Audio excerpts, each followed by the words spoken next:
This conference will now be recorded.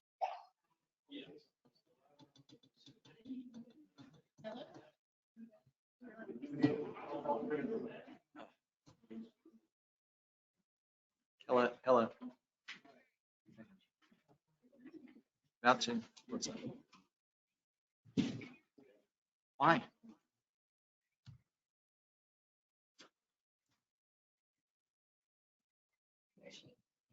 All right, that's fine.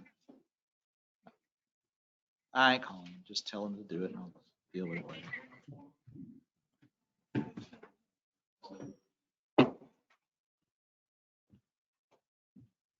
Waiting on Paxson.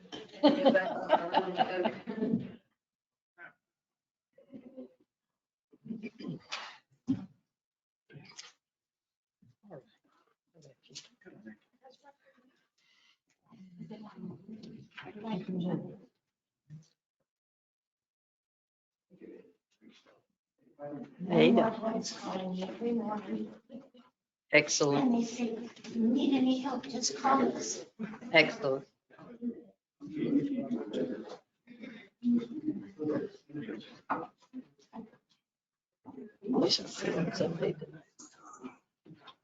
He's got.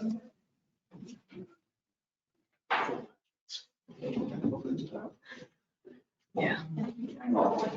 Yeah, I made some changes. Some Okay. Okay, that's cool. Always share.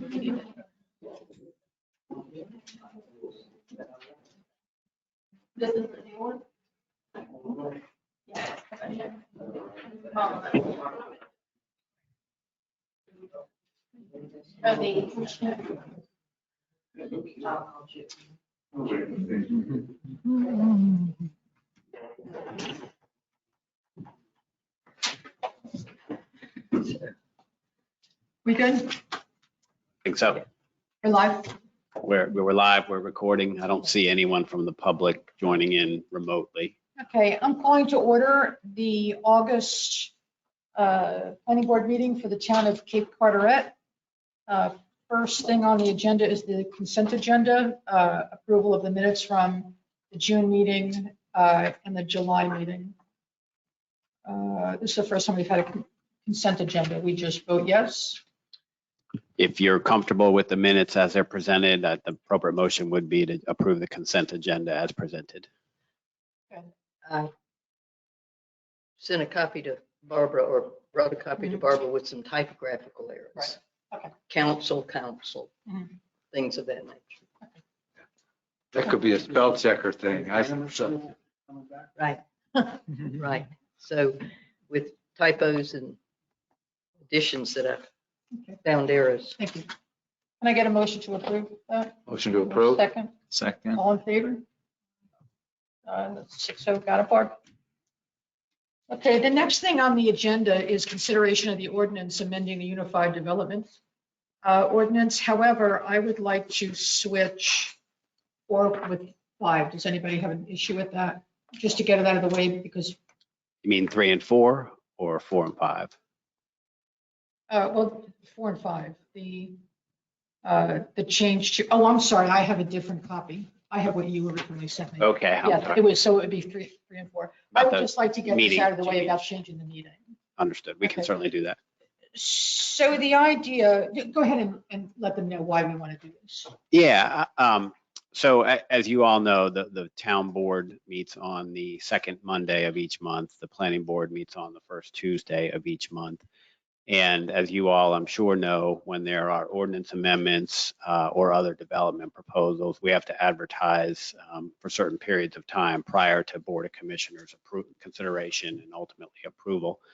And the way the schedule is right now, if you all take action on the first Tuesday, we can't go to the Board of Commissioners until two meetings later.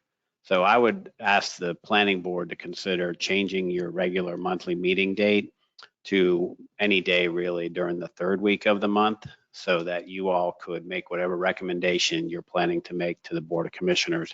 We would then have time to advertise it in the News Times so that the Board of Commissioners could consider it on the second Monday of the next month. And it'll, What's the length of time between this proposed new meeting date and when they could take it up? We're talking about 10 days, 2 weeks?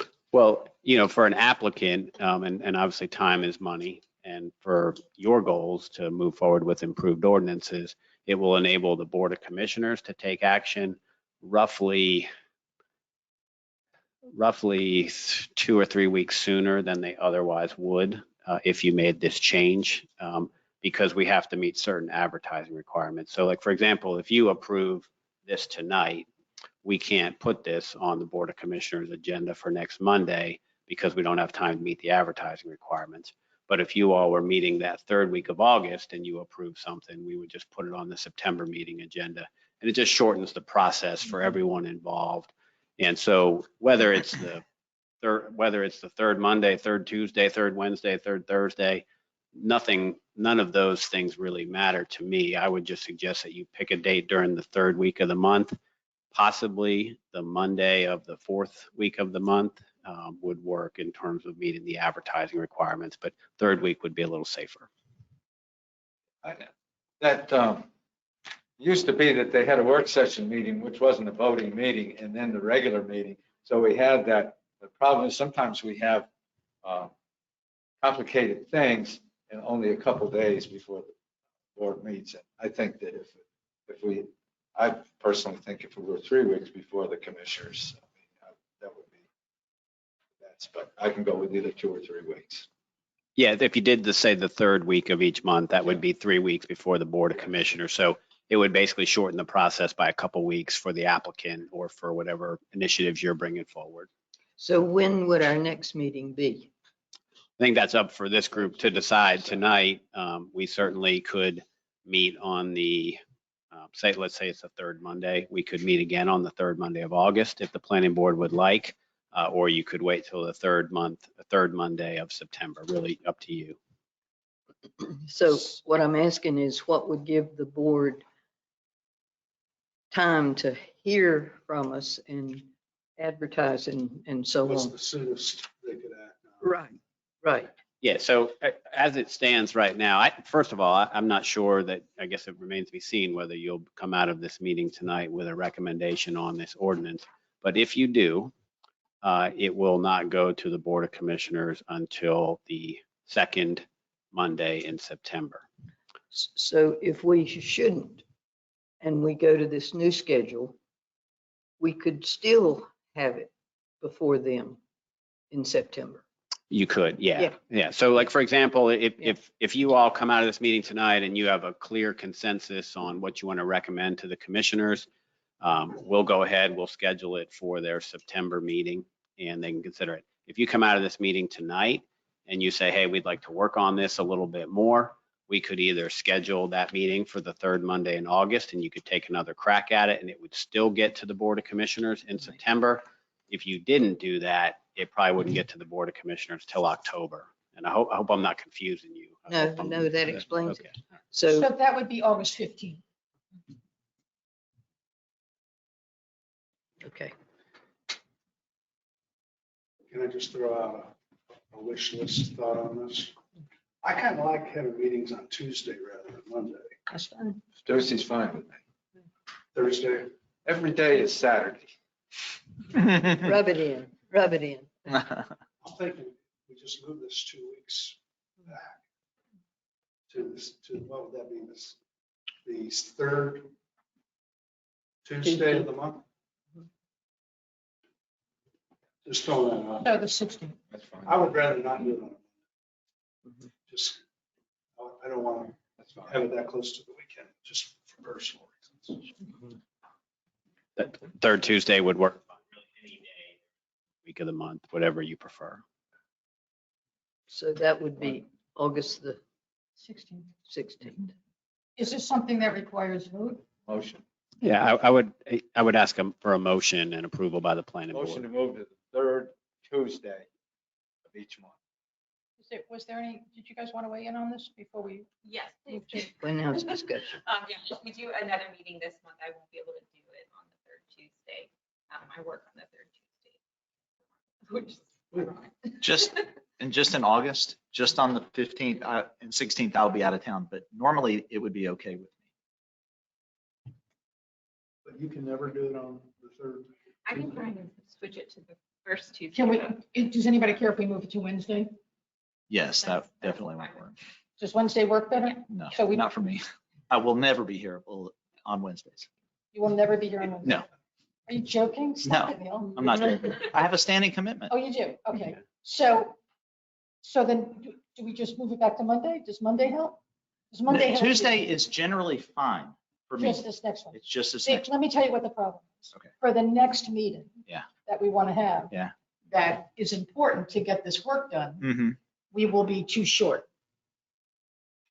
And that becomes kind of a, Well, you know, what we can do is set it for the third Tuesday, but just for that particular meeting, maybe have a special meeting for that topic that suits everybody. Like I said, it doesn't matter to me. Yeah, I like that, Mike. Why don't we just set it for Tuesdays, third week, but next 2 weeks, we just meet on Monday for that one time. Is that can we do okay? Monday, Sarah? I will work.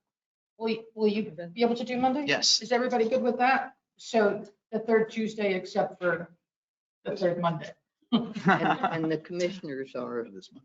which Monday?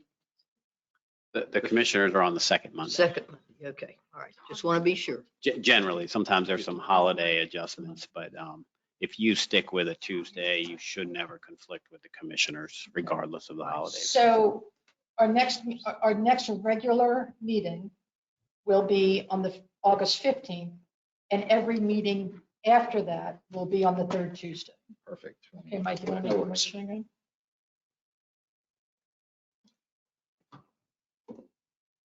Mike, I'm you want sorry. to make that motion again?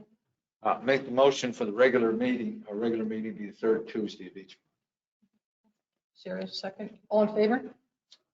Okay, great. All righty, thanks. And we'll then plan on a special meeting on August 15th if you feel like you need it after we get through today's meeting. Okay, so there's a couple of things that I want to start with.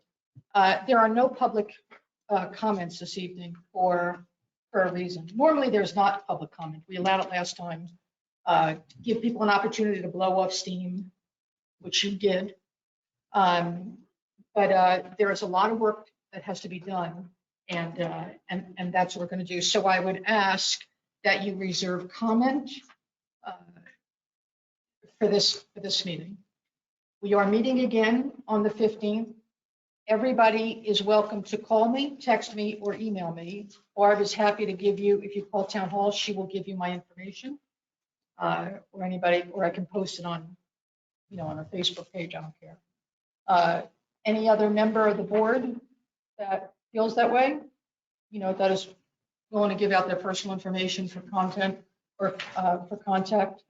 But for this meeting, that's where we're at. Can I get everybody's going to cooperate with that?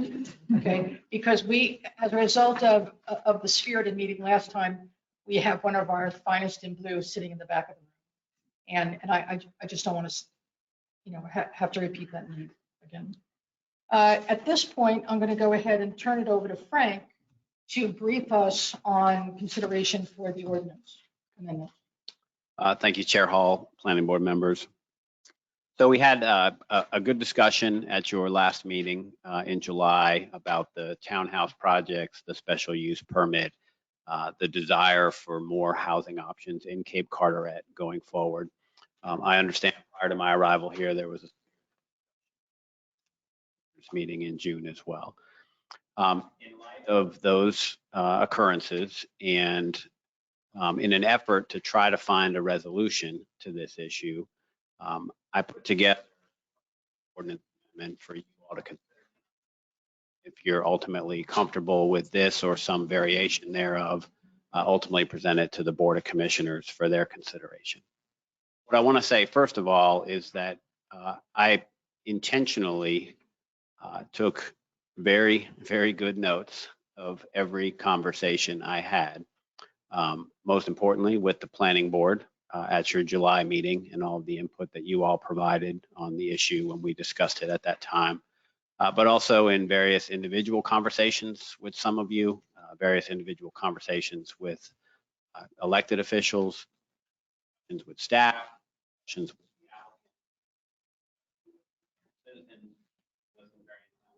concerns that were expressed by the public.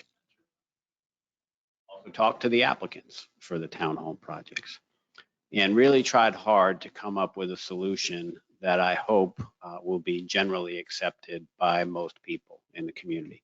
I realize it will not be acceptable to everyone, but I think it represents a reasonable approach to marry up the fact that the town's land use plan specifically calls for more housing options in this community with the concerns about residential density in the established neighborhoods in Cape Carteret, with the concerns expressed by the public about stormwater and traffic and visibility and all those kind of things. So what I want you all to know is that I took all of those concerns into consideration and then of course considered the practical issues, the legal issues, the way our ordinances are constructed to try to come up with this proposal for you to review tonight. And I'll go through some of the high points with you here in just a second, but I think that's an important introduction for you, is to know that that's the goal that is behind this proposed ordinance amendment. Now, when you finish tonight's meeting, you may say to yourselves, this is great. Let's recommend approval by the Board of Commissioners exactly as it's written. That would be great. You may come out of this and say, hey, you know what? You really missed the mark on that, Frank. Start over again. Let's talk some more. That would be fine also. You may come out of the meeting tonight and say, hey, we really like the concept, but we think we ought to tweak this provision or that provision. That's perfectly fine also. But just know that I'm trying to present you with a reasonable approach to resolve these issues so that hopefully as a community we can move forward, we can achieve our collective community goals, and honestly so that we can allow applicants to develop their property in a meaningful way that can generate a reasonable return for them going forward. So with all that said, what you have before you tonight is you have an ordinance amendment that does exactly that. It provides for limited development of additional housing options in Cape Carteret in the future. Sure. So Frank, as I understand it, you're proposing the availability of several zoning structures that don't today exist. That is correct. We're not talking about where those would apply. That is absolutely correct. And I'll hit on that a little bit too. So basically what this ordinance does is it creates two new zoning districts. It creates one district that specifically allows multifamily residential developments. That might include townhouses, that might include condominiums, that may include apartments. That's the new RMF zone, residential multifamily. There are many. The other zoning district that's proposed is called residential cluster, and it essentially allows smaller single family homes, i.e. patio homes. I've heard a lot of discussion about patio homes and essentially having an option for people in our community where they could have smaller housing and they could have the conveniences that often come along with a multifamily complex, such as common infrastructure, common maintenance, common amenities. So that RC zone that's proposed is intended to really promote something like a patio home development with individual single family homes that are on a common parcel managed by a common entity. So you have two new zoning districts. RMF is kind of your typical condominium multifamily housing development.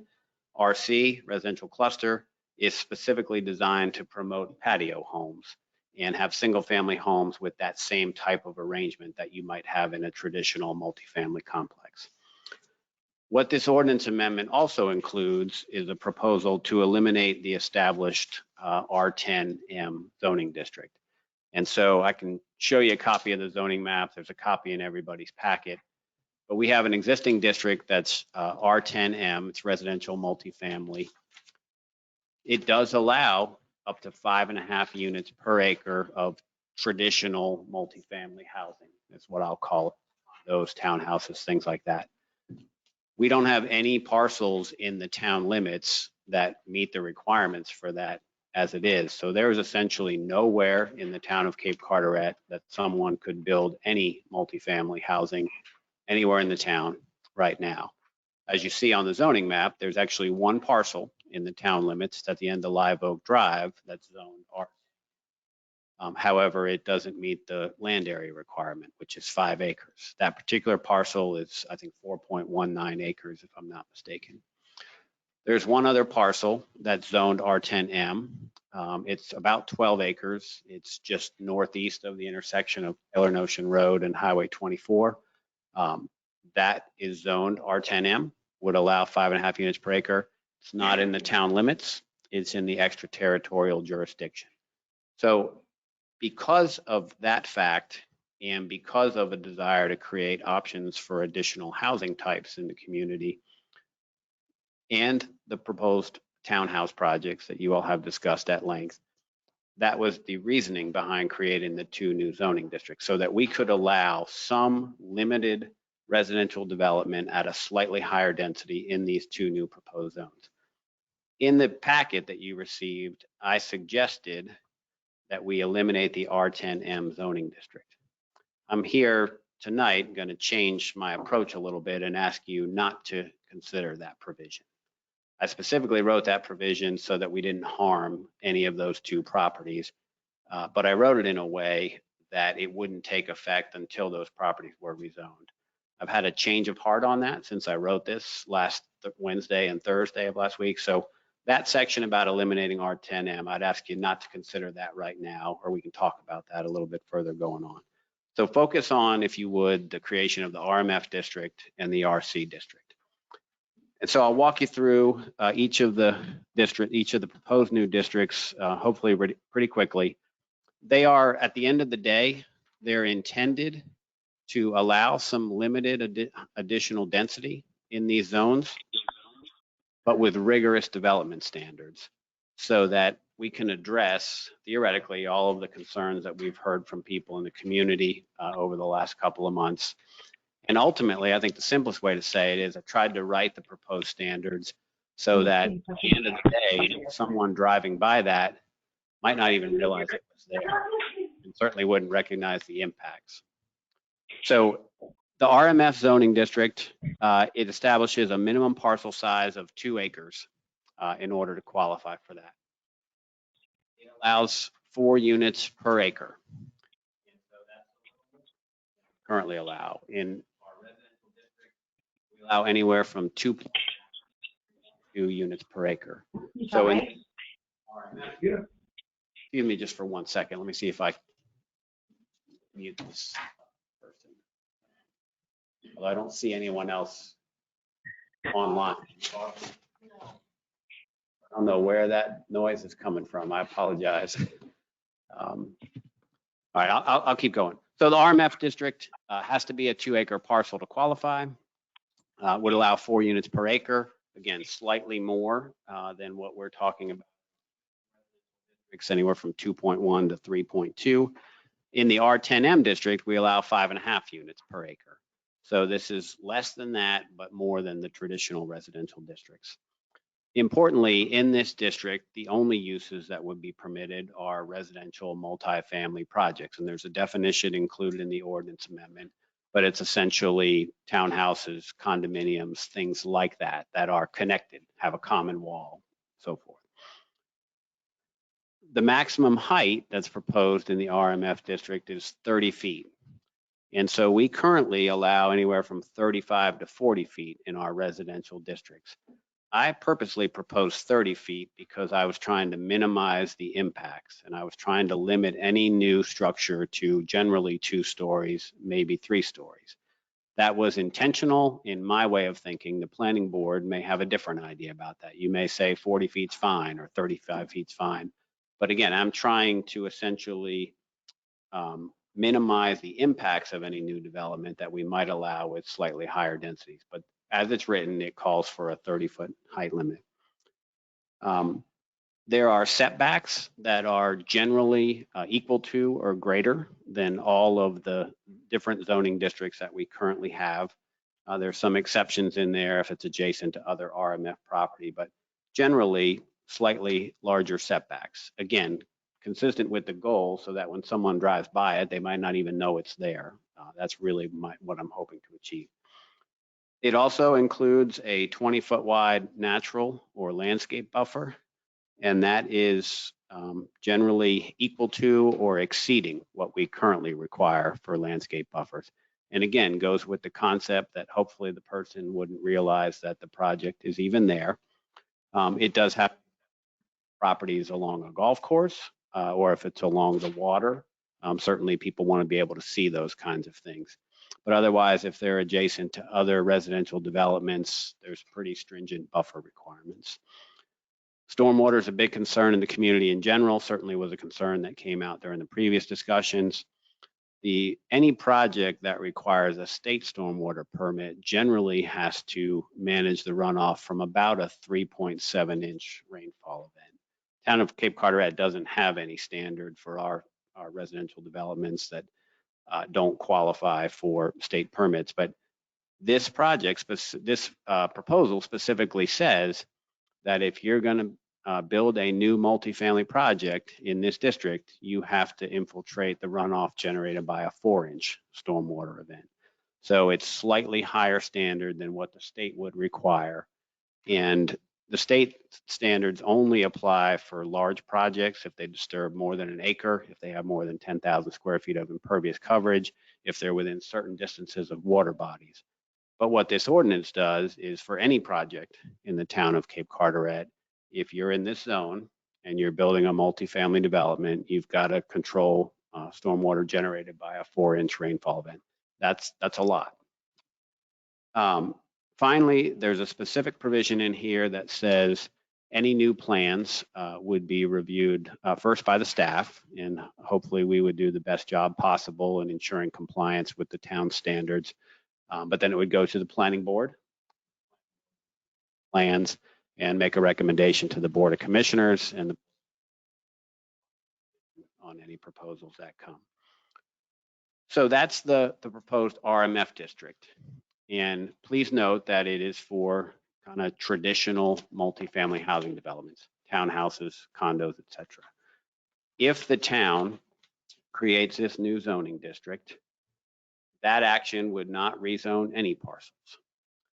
It would be a matter of individual property owners coming to the town and requesting a rezoning from whatever the current zoning district is to this new RMF zoning district. I would suggest to you that based on all of the input that I've learned about over the last month or so, it might be appropriate to consider for the applicant to consider requesting that the Taylor and Ocean Road site that you all discussed be rezoned to RMF. And so if the town creates this zoning district, that's something that I think might happen and might be a way to resolve that issue and allow the applicant, the property owner, to move forward with a nice project to meet a need that's outlined in our CAMA land use plan. As far as any other properties, it would really be up to that landowner to come to you all and to make that request.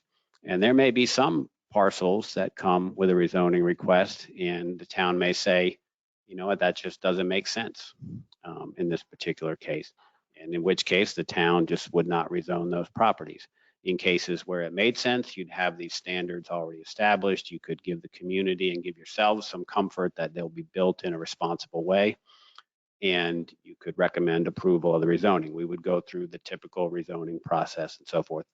But I wrote this in part with the Taylor and Ocean Road site in mind.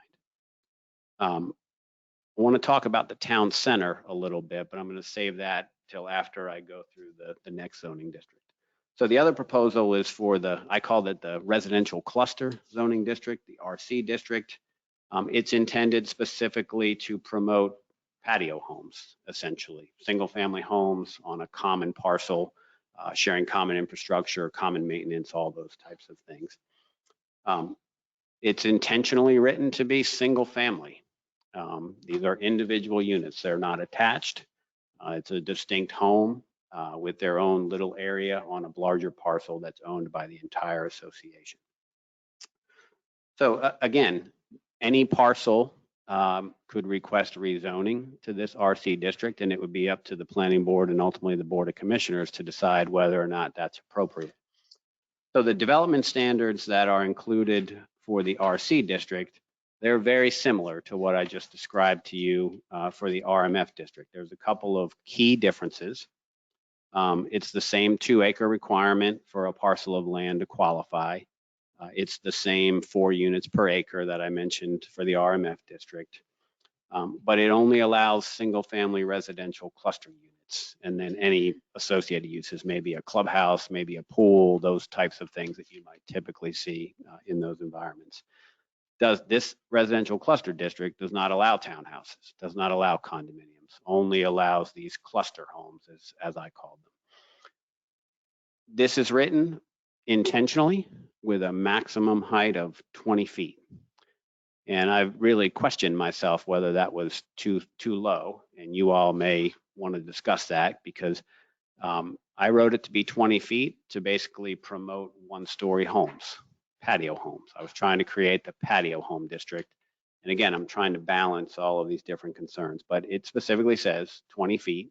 You may want to, if you like this concept, you may want to tweak that to 25 feet or 30 feet, whatever you think is reasonable. But the intent was to promote the patio homes. It's got the same setback requirements. It's got the same buffer requirements. It's got the same stormwater requirements that I just outlined for you. It also has the same process where it goes to the staff and then the planning board and then the board of commissioners for the ultimate approval authority. I would submit to you that if this new zoning district's created, that Pine Lake Road site might be appropriate for this zoning district, but it would be up to the applicants to come before you and request that rezoning and go through that process.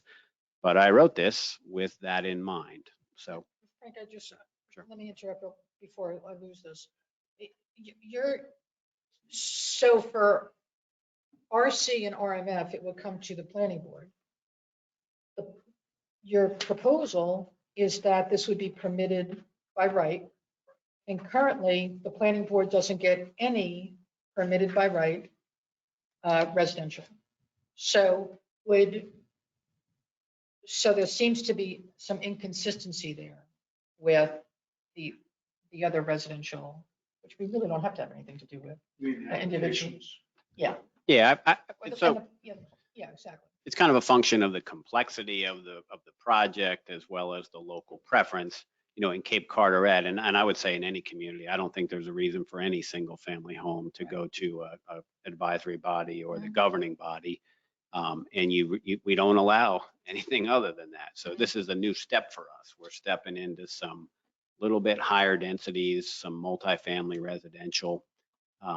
And so that's why I think it might be appropriate for the planning board just to give an extra set of eyes on everything. Hopefully the town staff, hopefully the applicant's done it all right in the first place. Hopefully the town staff has done its job correctly. You all are another set of eyes before it gets to the board of commissioners. So this would be a departure from the way this residential permits are normally done. In a sense, yes, but in a sense, no, because there are no other permits like this, right? We don't allow R10M except on one parcel, which no one's moved forward with anything like this to this point. I don't think we should take single family homes to you. Right. So it's new in that sense. One of the ideas that I've got in mind, and this is a discussion for another day, is maybe establishing a similar process for commercial developments, because my understanding is the UDO doesn't include that step anymore unless it's a special use permit, but that's a conversation for another day. But I wrote this intentionally to give the planning board a role in reviewing these projects because they're new and different and just another safeguard, so to speak. So, Question sure. On the process, since it is new, let's assume that the applicant comes forward with a proposal. And for whatever reason, we don't like it. Does that stop the process there, or do they continue to take it to another level? So if it's a permitted use by right, and if the applicant meets all of the standards that we've outlined in our ordinances, you don't really have the ability to say no, because we're going through a thoughtful process up front to determine what we want to see in new developments. And the presumption is if the person meets all those, the applicant meets all those requirements, it will be approved. And that would be the same with the Board of Commissioners as well. It currently is the same with the town staff. When we review projects for single-family homes, if it meets all the requirements, we issue the permit. So it's the same So concept. the goal is to get all of those requirements in here now ahead of time.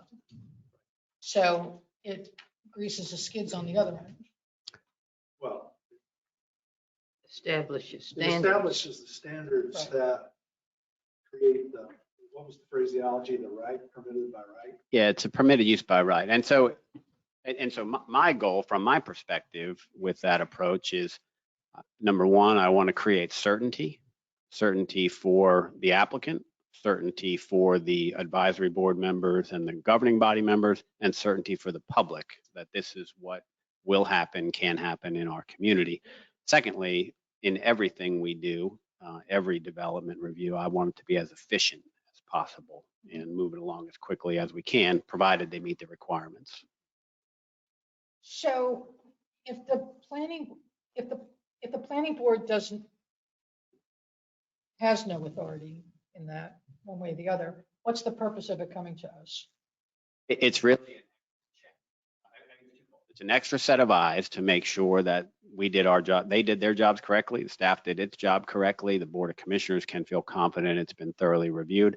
But it's also to give the planning board a sense of what's happening out there so that Yeah, you can, situational awareness. yeah, so absolutely. that you can understand what works or what's applied that makes sense, or maybe some things like, hey, well, I don't know if that really works the way we want it to, so that you all can take those thoughts and generate future amendments or changes to the requirements or the process. So I think it's situational But awareness. no is good. option for conditions. There is no option for additional conditions. There is, however, an opportunity for discussion and dialogue with the applicant. And many times the applicant, if they learn of a particular concern, most of the time they'll try to accommodate it. And that happens at the staff level. I've seen it happen at the advisory board level and even the governing body level. So, but it's a permitted use by right, and it's really to create certainty in the process for all parties involved. A few other things I just want to mention, and then I'll be happy to answer any other questions and let you all deliberate over these things. I crafted a proposed consistency statement and also a proposed reasonableness statement. Some of those things came right out of your land use plan. There's a lot of talk about additional housing options. And so I think this approach or some variation thereof is reasonable and is consistent with your land use plan. Obviously, if you modify it in some way, it may become less consistent or less reasonable, but the way it's crafted now, I think it meets those standards. Ultimately, that needs to be your judgment and the Board of Commissioners' judgment. The other thing that I would say is that, if anything, as I pulled this together, I may have been too stringent. That was kind of the prevailing thought that I had in my mind. Again, I was trying to balance all the concerns, but I honestly asked myself if I was maybe being a little too stringent, because the more difficult you make for people to do things, the less likely you are to get that happening. And if you want that to happen, I think you want to craft regulations that basically promote and encourage those things. So I would just ask you to consider that. That's kind of a self-criticism for me. So you may look at this and say, hey, Frank, I think it's spot on. Or you may say, gosh, you're way too stringent, or you're too loosey-goosey. That's really for you all to decide here tonight, and ultimately the Board of Commissioners. So with that, I hope it's well received. If it's not, absolutely modify it, reject it, go back to the drawing board. But I think it does represent a reasonable approach to the issues we've been discussing. So happy to answer any questions. So this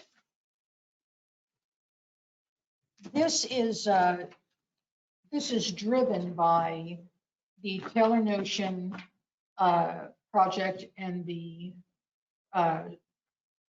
Pine Lake Star Hill project. That was really the driver for this change. I think that's a fair statement. Yeah. Yes. That in conjunction with all of the conversations that I participated in, both with individuals and groups, that seemed to be a desire to allow that kind of project to go forward in the right circumstances. So, yeah. So our land use plan that was recently adopted talked about one of the first things we needed to do, what Ann, our contractor, wanted us to do, was to move to making a new zoning category for mixed use, specifically for the triangle. And we have not done that yet. And I brought that up a couple of times. I do think we need to do that. So I think that there's a lot of work to be done on this board to get us in line with that new land use plan.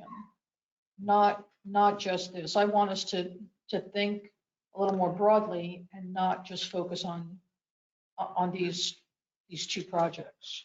So, Chair Hall, if I could, I forgot to mention a really key point that you're introducing. I drafted these specifically not to apply to the triangle area, to the town center area. You certainly could apply them there if you want, but in my mind, that is a much more complex discussion and should be a much more thoughtful exercise by everyone involved, starting with the landowners, starting with community input, starting with the planning board and the board of commissioners ultimately. So the intent behind this was to apply this on a very limited case-by-case basis in existing residential zones. I would actually specifically recommend to you not to try to apply this in the village center, because I think you need to go through a much more thoughtful process, and you really need to think about what you want to accomplish in that area so that you can craft whatever regulations to get what you want, and so that a landowner or developer actually wants to do that with you. So that's a key point, and I'm sorry I did not mention that. So, I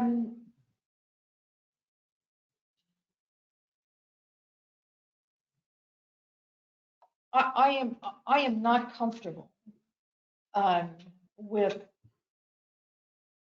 I mean, it looks like spot zoning or contract zoning to me, when we are specifically, looking at these projects and trying to, kind of wedge them in almost. And that makes me uncomfortable. Like I can't, it's hard for me to look at this without thinking Taylor Ocean Star Hill, because that's what and I just want to think more broadly. When we're talking about any changes like this, I think we do need to look at the area in town that we have focused on for new development. I mean, there's a ton of developable property within the triangle and across the street from the triangle, if we extended the triangle to the other side of the road. If you look at the map that Frank provided for us, there's a couple of nice pieces of property in there. So I'm confused. Yeah. About the order in which we're considering these things. We're trying to create two different uses of property.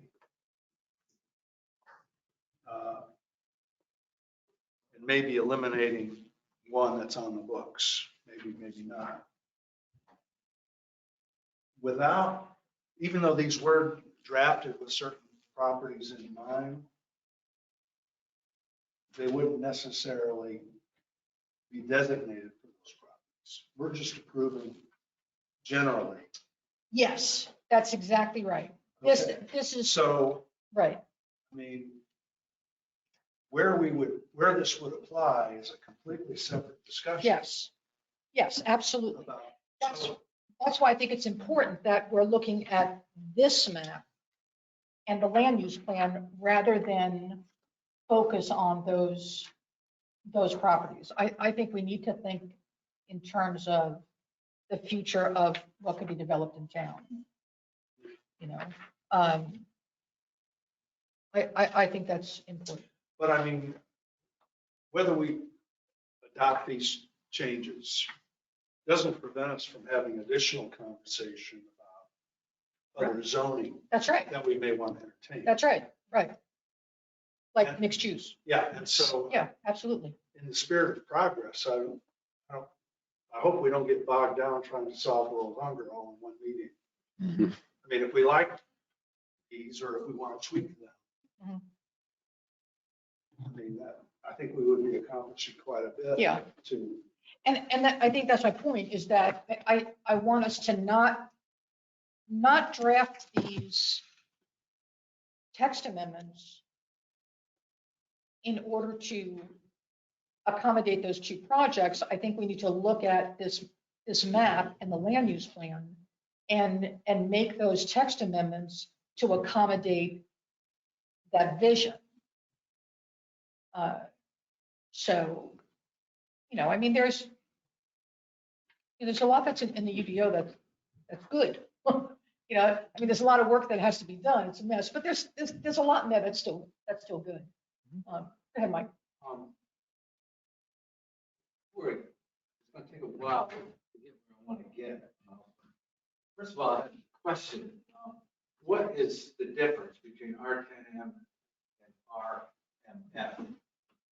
So in the R10M district, there are only 2 parcels that are zoned for I that. understand. Yeah. What's the difference between the two? They're both multifamily condos and everything. And I didn't understand why we were trying to eliminate R10M and replace it with RMF when it looked to me to be the same.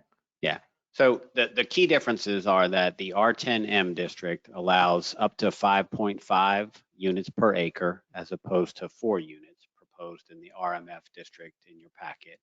The other key difference is that the RMF district has a minimum parcel size of 2 acres. So in order to be developed with RMF, it would be on any one of those parcels up there that are indicated in green. Those are all the parcels greater than 10 acres. Greater than 2 acres, I'm sorry.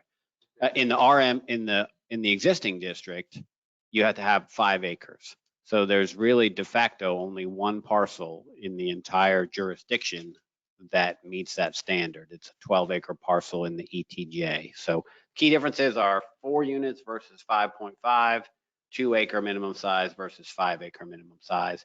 Also in the RMF district, you have more stringent setback and buffer requirements and stormwater and height. There is a lot of property that is potentially rezonable to R10M. There's tons of it. Why wouldn't we rezone it to R10M and let's just tweak that? You certainly could, if that's the planning board's desire. What I would suggest to you, the map that's on the screen, and these are in your packets, they're in the audience's packets as well. There's 2 maps for you. One is every parcel that's greater than 2 acres and thus would qualify for the RMF and the RC zone. There's also another map that shows you the parcels that are greater than 5 acres, and they would qualify for the existing RMF district. I went through that and quite a number of errors in the size of the thing. I come up with in 2 acres and above, 2 parcels above 24 in the R30 district and 3 parcels below. And then for 5, which is the standard in R10M, there's only 1 parcel in the above high wind 24, 2 below. Where Well, the map prepared by Summit, the same group that did the map. If they're incorrect, then certainly we'll correct I it. want to mark mine up on which ones were not correct. But anyway, let me get to the points that I would like to make. One, I'm very concerned about increasing density in the town. Stormwater runoff, and we have problems with the water on Pettiford Creek, which is on the north side, and in the south. It's been closed to shellfishing and right in front of our town now for almost 20 years. So I'm very much concerned with changing the density at all. I'd rather stay with the densities that we have. Number 2 is if you look at the town, all of the subdivisions that the people live in, that would be Star Hill North, and the subdivisions, Old Cape Carteret, Channel View, and Bay Shore. All of those subdivisions were clearly defined as single family, and that expectation has been in this town for 50 years, okay? And so we're trying to change it. I feel like that the R10F, RMF, and the other zoning districts for the two properties that we talked in the June meeting, this is just a different way to get at what was unanimous to me, that the people didn't want. But I think the vote you called for was 27-4. So people clearly didn't want that. So I started looking at this because Frank did ask me what I thought, if I thought multifamily was good for this town. And I said, I do. And when I started looking at it, I looked at the triangle. If you take the parcels, we can put multifamily up at R30. You got 36 acres and a total of, depending on how much acreage you're going to use, 3 to 5 parcels. But if you go across the street, the triangle, you have 8 parcels totaling almost 100 acres. And so I felt like all the subdivisions were zoned with single family in mind. But in the 20-some years that I've been sitting up here, there's never been any talk about zoning down here. And I think it was very much a piecemeal type thing. And I think if we sat down and looked at the triangle in there, we could come up with not only commercial, residential, multifamily, and multi-use. There's sections for all of that. And my recommendation would be that we study that thing in a workshop type environment, not no answers, just trying to figure out what to do there, and hire a professional architect to lay that out so that you could see how it would all fit together. There's people out there that do this a lot better than us at doing it. And if we could spend some money to see what that would look inside the triangle, I think you can have your cake and eat it too without forcing something that the people obviously don't want in their community. So that would be my one recommendation. We go through the triangle and look at that thing and see what we could come up with. When you think about people, well, I own that land. Well, we're just tenants on this earth. We come and we go, the land stays here forever. So the land will move on to somebody else and it'll go on and on and on. But we're just tenants here. So my thinking is let's see if we can't do the best job we can with that triangle to make it for the future and get on with it. And it wouldn't be encroaching in the neighborhoods that have existed for 50 years. The second thing, I think that will be the first thing I'd recommend. The second thing is the table of permitted uses. It's full of special use permits. We've had 2 special use permits come before this board, and they've been knocked down and drag out things because the special use permit to me almost looks like anybody with even a frivolous reason could bring that board to see if we could get it approved. And we have to spend the same time on a frivolous reason that we do on a good reason. And I would think that if this board sat down and looked at them, maybe we could define the conditions and make it a permitted by right type things like we've had for the last 50 years. So, Like we're doing right here with RMF and RC, exactly. Exactly what we're doing here with this, for these 2 zoning categories, we could do for all of those, everything on the table of permitted uses. yes, and you may find that, yes. Yeah. You just kind of got it pretty quickly. I didn't. Yeah, we could do that, but that's the June meeting was absolutely clear when you called for that vote where everybody is. And I talked to people outside of the meeting. It became very clear what the people want, and I think we have to do responsible planning. And I put a lot of my thought into what people say to me. Well, I think it's crucial that we keep going back to that land use plan. It is a newly adopted land use plan. And Frank's right that it says that the people ask for several different types of housing.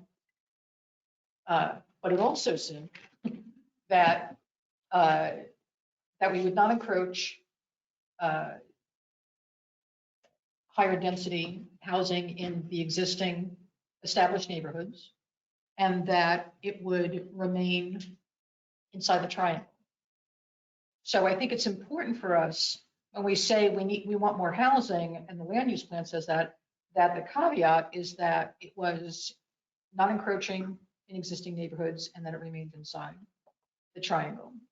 And I've often said that I think the triangle should extend across the Taylor Notion and 24. I think that's important.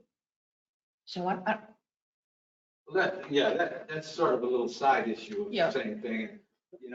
You could talk me into that a lot easier than you could talk me into approaching into a neighborhood. Right.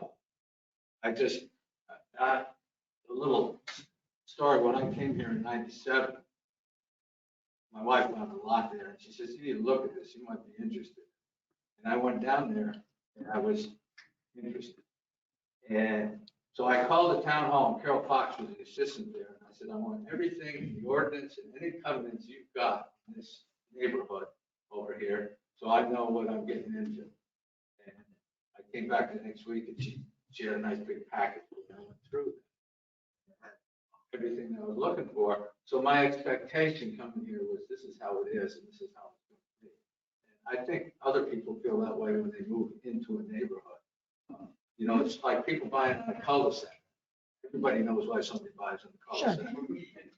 And once you buy there, when we had a cul-de-sac right over here, we had a through street that became a cul-de-sac, and there was a lot of concern over that because it was a change to what they had come to expect. And so that's kind of how it. Neil, you have anything? Well, I'm listening to the discussion. It sounds to me like when we're talking about establishing these additional 2 zoning districts, that all we're doing is sort of setting the conditions for what could happen in the future. We're not saying this is where that's going to be. We're just saying, Right. this is how we expect that potentially in the future, we could have something that fits into these zoning districts. Yes. And later on, we'll figure out exactly where they're Right. going to go. The thing that I have a little issue with, and I could be hearing it wrong, is that we could cherry pick lots all over town and say, well, that's R10 and that's R10 and that's R10, and just have like a little myriad of zoned R10 districts and neighborhoods and stuff. And that is exactly what Mike's, I think you're speaking to, that we don't want. Right. That the people don't want.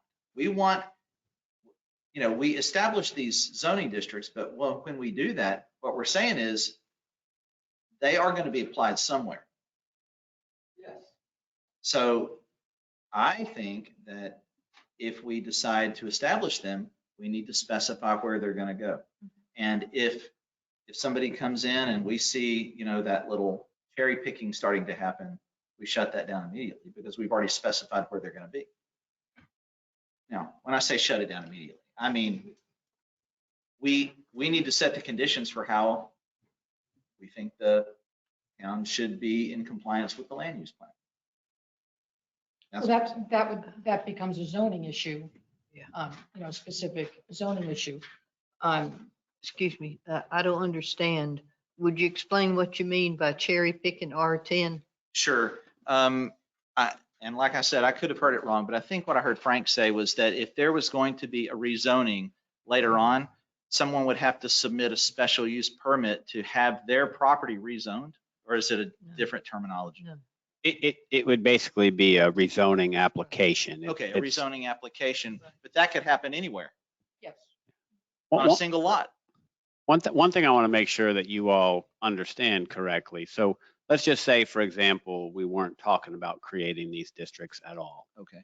And let's say that the preferred solution was to direct someone to request rezoning to R10M, the existing zoning district that we have on the books that allows 5.5 units per acre. given all the concerns that have been expressed by really probably everyone in the room, the RMF district or the RC district includes much more protections for existing neighborhoods and minimizes the impacts to a greater degree than that existing R10M. So it was written purposely to be more restrictive than R10M because of the concerns about encroaching on residential neighborhoods and so forth. So I just want to make sure folks understand that. You may like that or not like that or agree or disagree, but that was the intent behind it, that this was a tool that was, I guess, based on the concerns expressed by people, that would be more effective than just applying the R10M zoning in different places. Yeah. So I wait. okay. So just so I understand, when you said R10, you meant R10M. Yes. Is that right?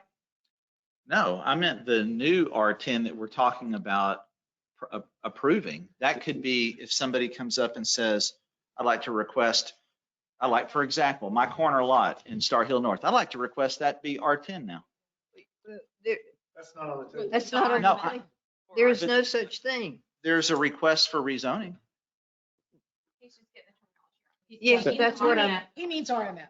That's right. Yeah. Okay. RMF or Yes. R10. Thank you. R- RMF. Yes, Okay. I apologize. So Yes. what I would say to you in Star Hill North, unless I'm mistaken, I don't think any of those lots are anywhere near 2 acres. So under R10M, they couldn't rezone it to that anyway because it has to be 5 acres. Under RMF or RC, it would have to be 2 acres. So neither of these options would apply in that particular neighborhood because of the minimum lot size. But they would in Quailwood. Okay, right. There's a couple of lots in Quailwood that are 2+ acres, and that's an established neighborhood. Mhm. But, Now, but do they have restrictive covenants? indeed they So have. where these restrictive covenants are, that's why I think as a planning board, before we start getting into detail, we need to look at what is developable and how do we take this and apply the land use plan and this potential development here. And we have to talk about the 200+ acres of the golf course that potentially years from now could be redeveloped. Those are all things that we need to think about is what potential do we have for redevelopment, and then get down into the weeds with this. I think we're in the weeds long before we need to be on this. Because of the two projects, mostly that's what drove this, the two requests that came up. Yes, yeah, that's what's driving this. Yeah. And to me, that becomes a moving target. If we keep making text amendments to accommodate a project, then that's not planning. We'll right? never That is stop not doing it. planning. It is in fact a moving target, and we have to be very careful. I looked at the area within the triangle. Well, I've undeveloped over about 100 acres.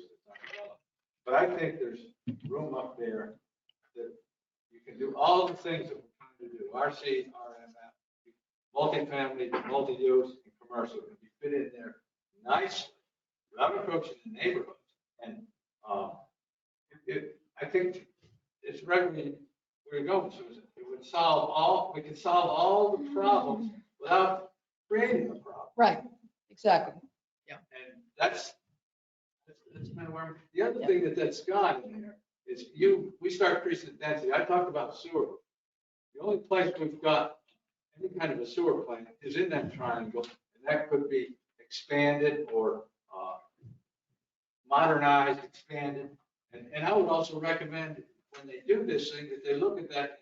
If you develop it this way, how much capacity you need in that sewer plant? And all of that, we don't have to worry about sewage leaking down into the sound. This little golf course out here eventually leads to either Pettiford Creek or the sound. You know, you can sit down there and literally watch when the water flow when we get a big rainstorm. Sarah, did you have anything? I mostly just agree with everyone. I can tell there was a lot of thought put into this, but I do agree with Susan. I think it is kind of like spot zoning if we're just saying, well, hey, you can apply, and then we'll think about it. I feel like that's just kind of not taking that bigger picture look at it of this is the area that we want, this kind of cluster housing, and this is the area, as opposed to just like we talked about before, we're just going to be reactionary as opposed to looking at it for the overall plan.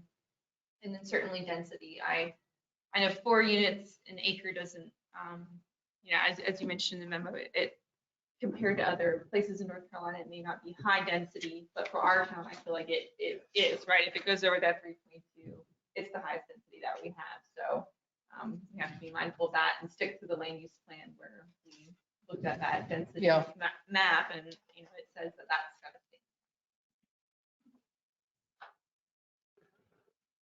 Bruce? Frank, you've got more experience probably than board members combined, maybe Mike. No, I got more than. But I wonder if we're putting a cart before the horse.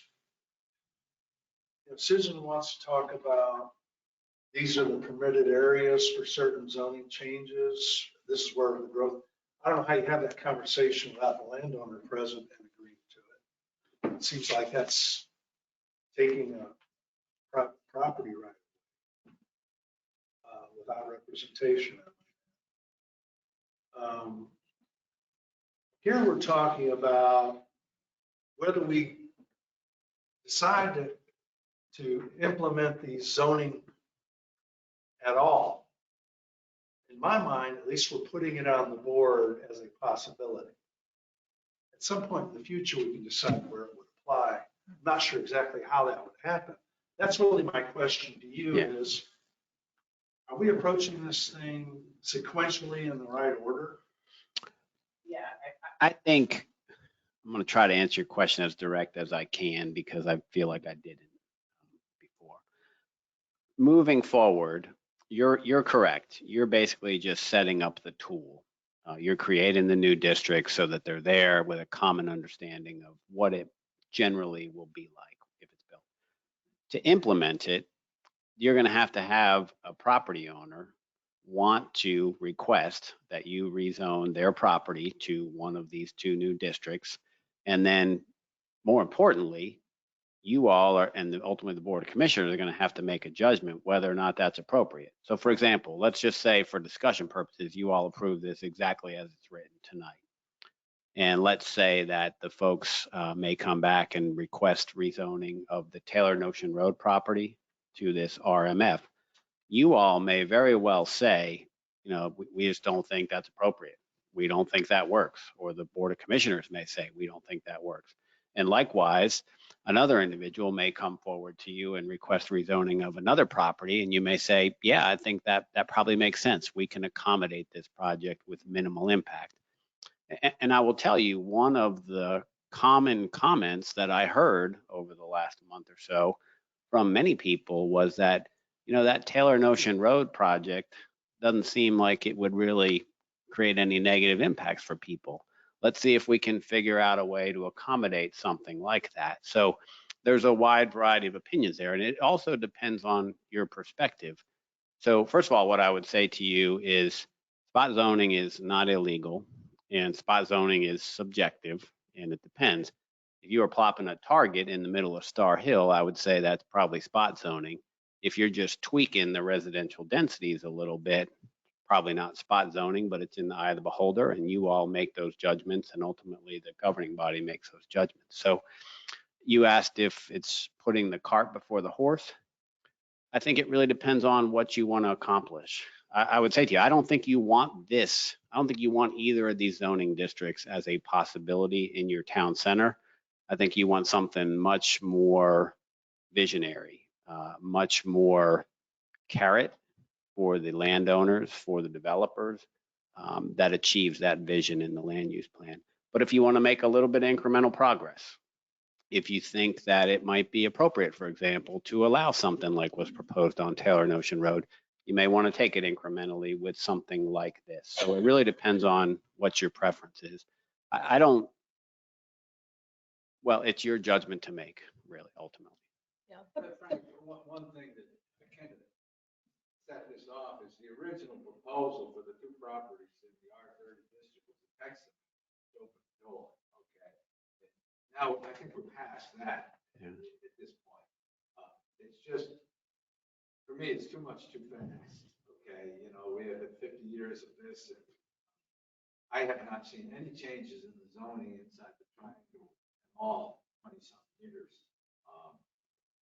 Just, so. I think that, Thoughts, get back and really look at this pragmatically,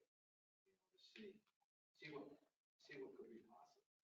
yeah, I think if what you're saying and what seems to, at least some of you are saying, is you don't want to consider any change in residential density in an area that's not in the triangle. That seems to be what I hear you saying, even if it's a relatively minor increase in the density, that you're not interested in that. So if that's the position of this board, I would suggest to you that you should focus on the town center area and crafting whatever regulations to achieve that vision.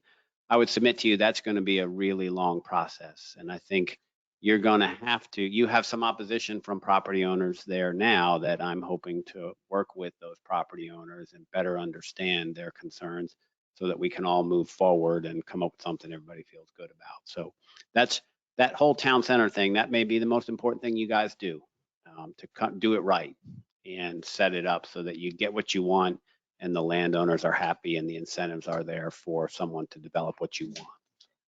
Well, is it my turn? Yeah. Are you finished? I don't mean to butt in. I'm kind of thinking. Well, shall we come We back? may not all be in agreement on your original presumption about Understood. modifying. Understood. You know, existing neighborhoods. Well, I took this very seriously and specifically looked at these proposals with comments and don't care where they are, you know. But Mike, I was struck by your suggestion that the town hire somebody to plan the town center. Quite frankly, I was shocked. And I think that would be a terrific waste of money and way overstepping the bounds of the town. But if you want to throw money away, that's your business. Now, specifically on this ordinance, I was disappointed, although you worked very hard in a very short period of time to craft these proposals. I was disappointed not to see any mention of duplexes. Just my personal opinion, I think it could be such a nice thing for a young family to have a duplex that they could have mother-in-law, mother and father-in-law, father-in-law, widow, widower on the other side. And then eventually, when those folks move on to a better world, be able to rent it out or have somebody else in it. You know, I don't know if that would work for a condo, townhouse, or whatever, but the idea of a duplex is just, I think, could be a wonderful thing for many families in town. And I think that's certainly something this board could include that So specifically. that's my one suggestion, that we consider that as a board in the town. The other thing is, I thought it was a terrific waste of land to have such setbacks, 35, 40 feet, and not allow any stormwater retention within those areas. So if you want to have a buffer, why not build a beautiful brick wall with ivy growing on it like they have at Brandywine or other really nice estate places? If you want to just block the view, don't try to plant trees and bushes. Just have a brick wall that might be a foot wide and use the other 30, 40 feet for stormwater. Just suggestions now, you know. But that would be off lot, right? That would actually be like No, it would like be a part, common area? it would be Or would be part, individual lot? it would be part of it. It would be part of the development. Yeah. But, I mean, it just seemed wasteful to me. So, those are the areas. Now, 25 feet, 30 feet, yes, I think you were a little restrictive. I used, yes, I do. That's the compromise that he's trying to bake Yeah. into this. Yeah, understand. And I love the concept of patio homes. If patio homes could be duplexes, even better. But I concentrated on these proposals as I thought we were going to do. Now, there's been no effort, no impetus whatsoever to develop in the town center. That's fine. So why waste money? Well, if you don't plan for something, it happens hodgepodge. And I'm not saying that this is going to happen tomorrow, next year, or 10 years from now, but we're all a short period on this earth. Someday it's going to happen. Okay, whether we're here or we're not here. If you don't have some kind of a plan, just like zoning for the town, if you didn't have zoning for the town in 1970, you'd have just a big hodgepodge. I disagree, because you've had the covenants and the subdivisions, and where they've been maintained. Isn't that planning, having those things written out, those kinds of ideas in place? Indeed, but that was done by the landowner, not the town. Now, I would strongly suggest to everybody in a subdivision, cherish your homeowners association, join it, pay your dues, speak your piece, serve on the boards, because they are your ultimate defense. The other thing I want to comment, the R10M in there allows both duplex and multifamily. It's listed, in two separate places, and that's why I asked the question, why is that different than, and you gave me the details. Sure. Yeah. Essentially, you can accomplish all you want with the R10M that's existing. Well, and I have never said I want to do away with it. That's not coming from me, for sure. Yeah. Yeah. Well, I think, the idea behind it was that people expressed did not appear to me that R10M would be acceptable in any of the current zoned neighborhoods, because it allows 5.5 units per acre with very limited controls on it. So the intent behind this proposal was to allow a lower density than is permitted in R10M with significant controls for stormwater and buffers and so forth. So that was, I didn't think R10M in Star Hill, for example, would be accepted. Well, it's not, we have restrictive covenants. You're right. Well, I'm talking just broadly in Star Hill, or even any of the other residential districts that are south of 24. So that was the intent behind it. So. Frank, what would be helpful, I think, is to get this map of undeveloped parcels and maybe color code what is what is above 2 acres, what is above 3 acres, what is above 4 acres, what is above 5 acres. So that maybe we can kind of rock in, tweak this to make sense. So maybe We can do that. You have two maps right now, one with the 2 acres and one with the 5. You don't have the 3 and 4. We So. can't tell which ones are 2, which are 3, which are 4, and which are 5. And over. I'm sorry, what was your criteria once more? I would like to see, if we're talking about making a change, right now we're at 5, right? And we're talking about going down to 2. And I personally think that 2 is way too small for a multifamily development. Absolutely think 2 acres is too small. I don't know what the right number is. Perhaps it's 3, perhaps it's 4, but I think as we're trying to understand it, we need to see, where we could make this happen. So I think it would be valuable to understand what those properties are, including the golf course, and understand how many acres that is, and also understand which ones are subject to restrictive covenants. So we really do know what is a developable property and what is not. I think with these maps were relatively easy to generate. So we can generate whatever variation of 3 acres or 4 acres you would like.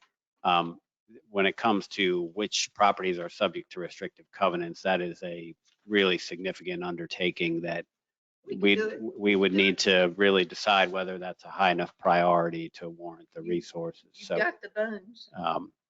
Yeah, That's right. but- That's right. but understanding what all those specific covenants are. And again, if that's the priority, we'll devote the resources to that. But we obviously have a small staff and lots of things going on. So, but what I would say to you is that when you look at the map, that's the properties that are 2 acres or greater. If by my count, I think there are only 5 or 6 parcels, maybe a couple more that are in a residential neighborhood that are more than 2 acres. So for example, there are 4 properties in Quailwood that are greater than 2 acres. And if this ordinance was in effect and someone came to you and said, hey, I want to rezone this property in Quailwood to RMF or RC, I would think the prudent decision would be to say, no, that's not appropriate in an established residential neighborhood. But obviously that's your judgment and the Board of Commissioners' judgment. So I think the applicable properties, if you look at the undeveloped land under 2 acre sheet, gives you a pretty good idea of where this could work, where it would be accepted. So. Well, if I could volunteer, my daughter and I have a very limited staff, just compiled a copy of every one of these Star Hill maps and the restrictive covenants that go with them. Now I'll lend those to Barbara and she can copy them. She can get the recorded maps from the courthouse or copy mine. And there you'd have it. Yeah. Actually, you gave me that. I know I did. I know. But who knows where? But I'll give them to you tomorrow. Yeah, yep. Yes. Oh, no, no, I use paper. I'm sorry. Some of these are so old that they're in negative, okay? Yeah, You know, back when they had copies Yeah. that made negatives. yeah. Now, the reason we compiled this was I was going to turn them over to the Star Hill Homeowners Association. And it's pretty sad. The Homeowners Association was deliberately made to be voluntary by my father and his partners. But the covenants are not voluntary. They run with the property. And people seem to think, oh, if I don't pay my $30 a year dues, heaven help us, $30 a year dues, I don't have to abide by the covenants. That's simply not true. You do, and if you do something egregious, your neighbor can sue you. They won't even need the homeowners association. If we do a review of first of all, just so everyone's clear, the town does not enforce That's right. covenants. That's right. Just to make that clear, covenants are sort of above and beyond rules, town zoning ordinances. But if we do this review of the covenants, could I ask if we could just limit the review to whether or not those neighborhoods would allow more than one single family home on the site without getting into Right. all the other myriad of Right. requirements? I mean, we Sure. could probably manage that. Otherwise, it'd be a really significant ask. So. But that's the whole point, and you laugh at me, but I've used the example before. Mother and father, 2 different authorities. If a kid wants to go outside and play baseball and mother says no, what does he do? He goes and asks his father. They're 2 different authorities. They have different ways of enforcing their authority, but one doesn't enforce the other's authority. That's mother and father, covenants and zoning. That's my lesson. Well, I think that we need to really understand, clearly understand what the impact will be in the years ahead by accepting these text amendments as they are. And I don't know if we're in a place that we could really understand that right now. I think we have a lot of work to do on it. You think we'd be ready by the 15th? That depends on how hard the members want to work, Oh, right? I think that as we're talking about, we're talking about RMF and RC, I think that we need to do what was recommended in the land use plan and adopt mixed use. How long did it take us to come up with these? A week? It took probably a couple days of focused work on Yeah. this, not including all of the discussions, which probably Right. took a few weeks, Yeah. all told collectively.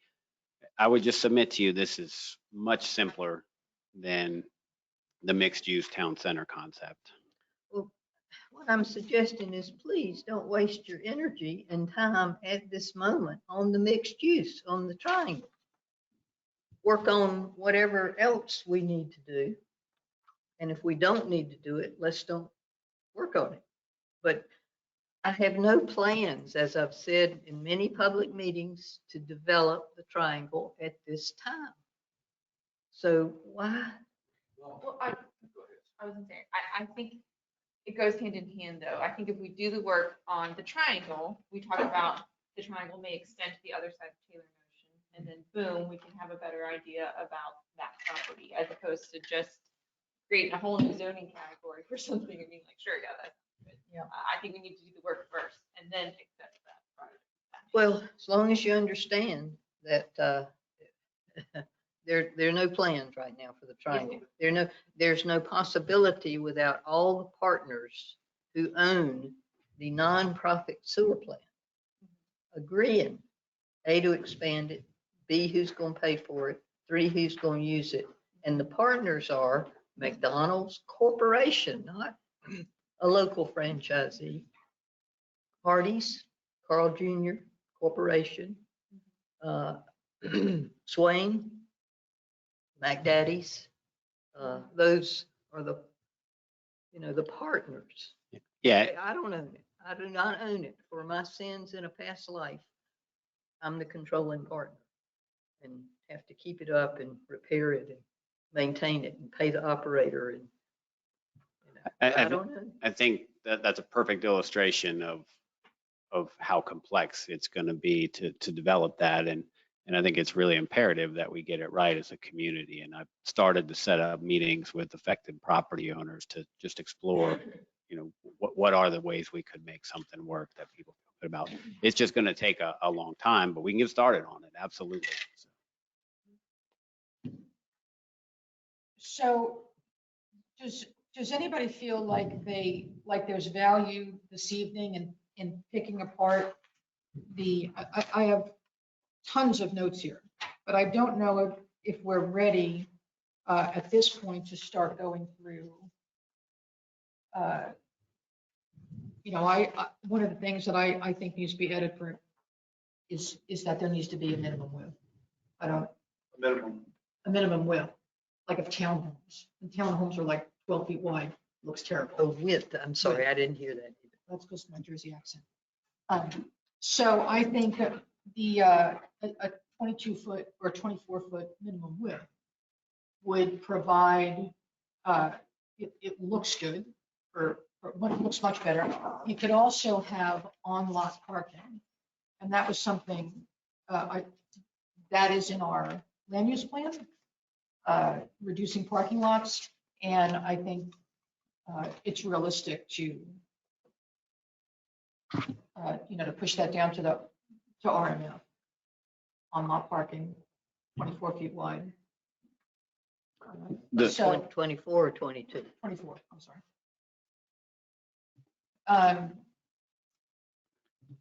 The RC zone does include that sort of on-lot parking, but the RMF does not, but you certainly RMF could doesn't, apply that. yeah. So. And if we went to on-lot parking, I'm just kind of thinking in terms of, if we went to on-lot parking in RMF, realistically, it would kind of offset the look, and we could probably go to 5.5 dwelling units per acre at 24 feet wide, 4 per building. So you could fit that in there, and it just looks a lot better. So I think development is more attractive to the developer,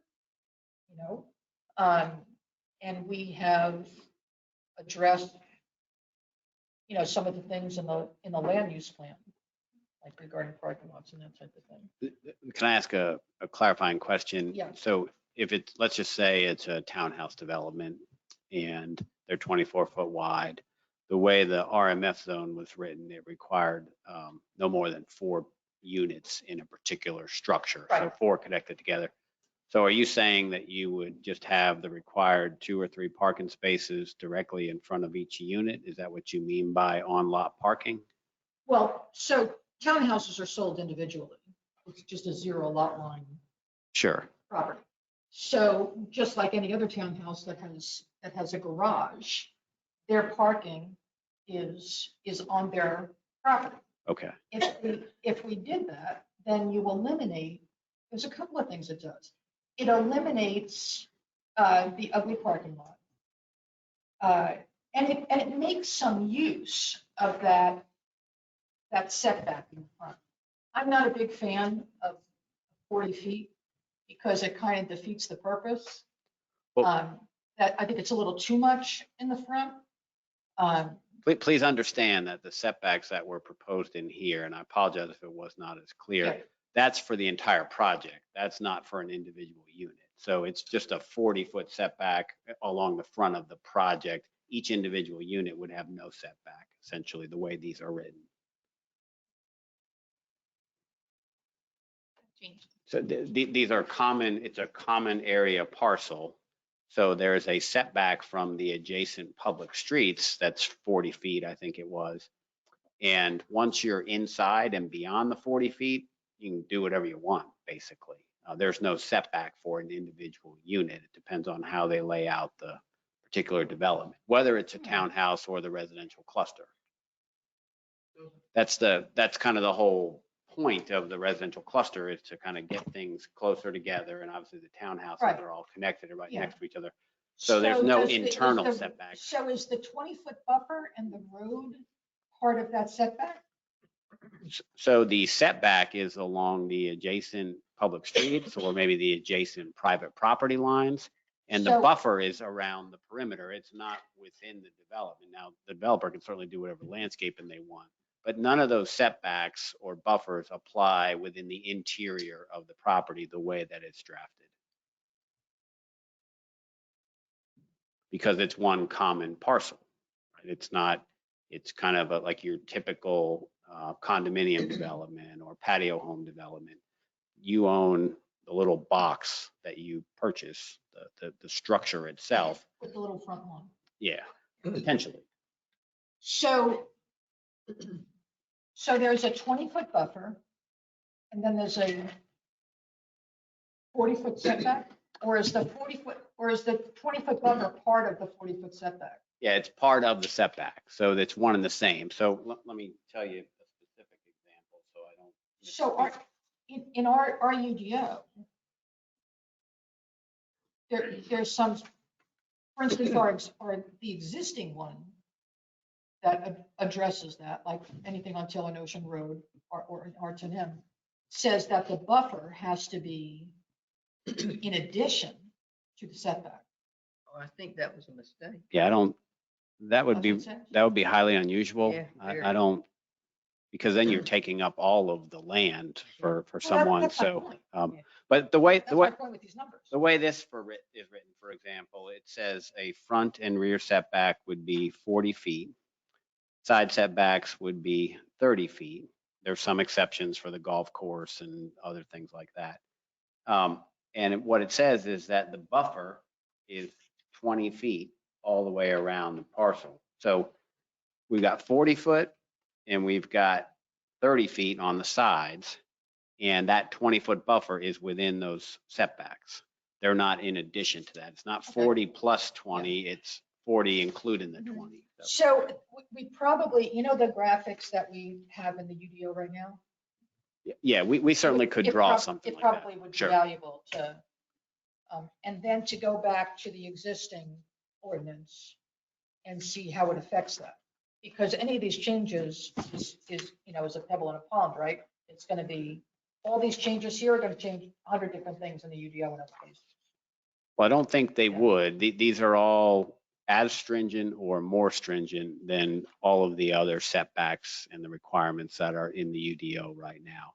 but they would only apply within these zoning districts. So you wouldn't be changing anything in any other zoning district, the way it's written now. I think 2 acres is insanely too small for anything other than single family residential. I'm wondering why we even need to, what's wrong with 5 acres? You know, for multifamily. I mean, there's a lot there, you know. There's not a lot. Necessary with the situation we have now. If you ask me this question, there's municipal sewer in this town, I have a different answer, but we don't. And the other thing I wanted to get, the 40 feet, 35 to 40 feet, a lot of that was put in because of floodplain houses, they lose one whole floor. Like, parents elevate +2 on the floodplain. I also think that apartments, I mean, we have ordinance that specifically says that you can't have a dwelling on top of a dwelling. So we can't have 2-story apartments. You can't currently. That's how our UDO is written, is that you cannot have a downstairs apartment and an upstairs apartment. You have them side by side. Correct. And this would specifically allow that just in that RMF zoning district. Yeah. But you Well, could I guess- potentially take the allowance for apartments out of it Yeah. if you like, just like you could make the adjustments that Right. Paxton mentioned. And I guess my question is, why do we, what was the spirit of the ordinance when it was originally written? And what has changed that we want to go back and make that change? Why today do we, you know, what was the reason that they said don't have upstairs apartments? And what about today? Do we want an upstairs apartment? You know what I'm saying? Like, what is the reason for the change? Yeah, so from my perspective, I think it is the comments in the land use plan about housing options. And by the way, there's a map in the land use plan that actually shows the higher densities spilling out across Taylor Notion Road in the conceptual terms. And then it's in the eye of the beholder whether or not 4 units per acre is really high density. I would submit to you that it's low density. I'd submit to you that 5.5 is low density, but it's in the eye of the beholder and it's relative to our community, as I think Sarah had mentioned. But so for those reasons, and then all of the comments from people who said, yes, you know, I think we need some diverse housing options in Cape Carteret. Now, if I'm perceiving that incorrectly or I'm wrong, then obviously don't do this.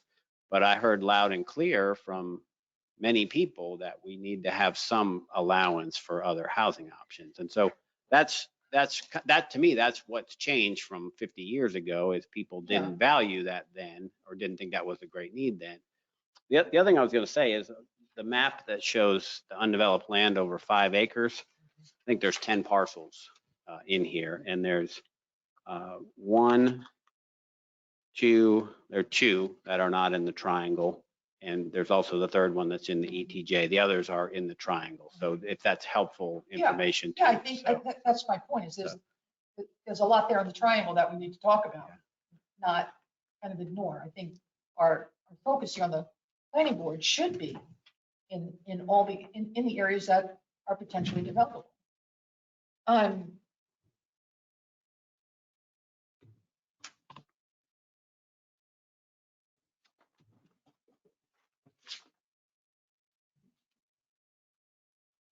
For the cluster homes, I think I would like to see a graphic for that too, to understand, are those 0 lot line properties like a townhouse would be?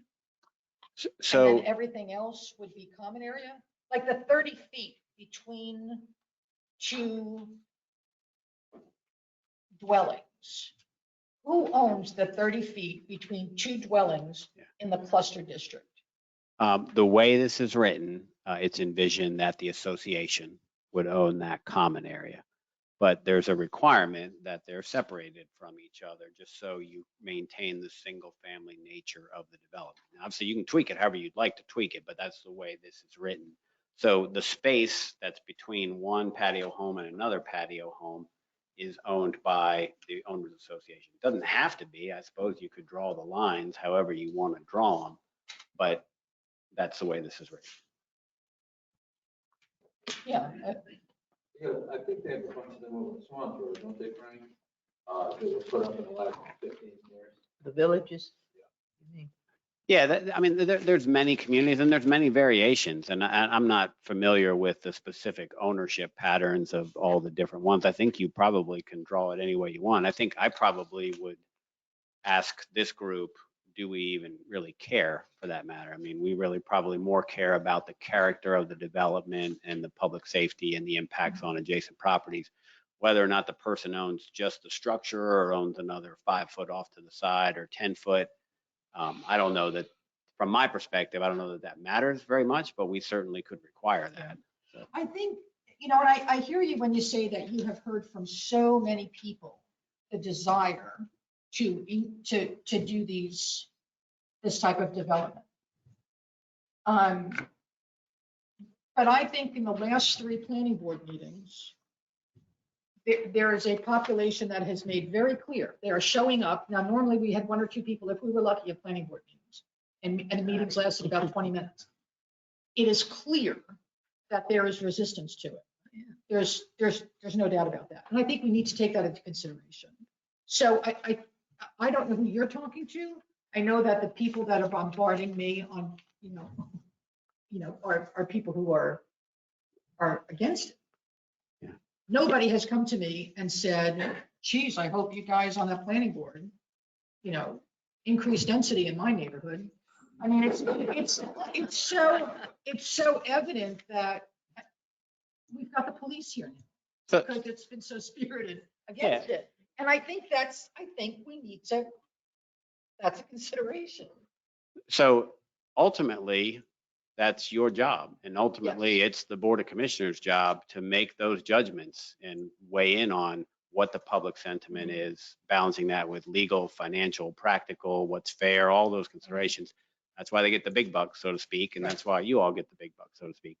But when I talked to everyone involved and I asked them, do we need to have some diverse housing options in the community? Literally every single person, except for Reagan, who stood up in the last planning board meeting, is the first person who said, no, I don't think we need that, or we don't want that. So again, this was an effort to try to accommodate that. Now, granted, I didn't talk to everyone in the town, but it wouldn't be in your land use plan if there wasn't sufficient interest in the concept. Now, you can debate whether or not that makes sense in a particular location in town, absolutely reasonable. But I think what I've learned in this community in the short time I've been here, people would like to see those kinds of options. If I'm mistaken, then you all should tell me that, and the governing body should tell me that, and I won't work on that. So.